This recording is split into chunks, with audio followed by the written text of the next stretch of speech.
I feel like one of the turning points this year was the resignation of Humza Yousaf. Because up until that point, everything that was happening to the SNP was bad. They were on edge about Operation Branch Form. Matheson was in full swing. You had lots of splits and rows with the Greens. That was creating internal tensions.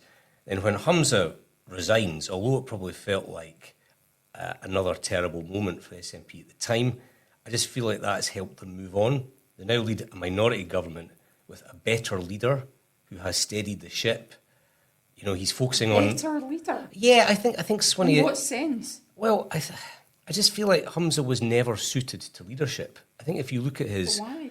He's far too thin-skinned for a start. He's far too thin-skinned. He took criticism I feel to heart. like he was kind of set up a bit, to be honest, Humza. Well, he had a really bad inheritance, but I think he made things just a lot worse for himself. Well, potentially, but I think he was also being advised by people who maybe had different agendas than, supporting him in his position.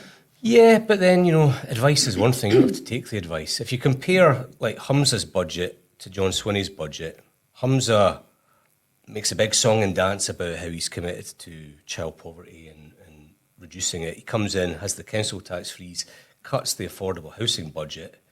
Swinney's budget, by common consent, was a much shrewder budget politically. I just think that... Yeah, but for somebody who literally has said, my number one priority is, reducing child poverty or eliminating child poverty, the budget does basically nothing for that.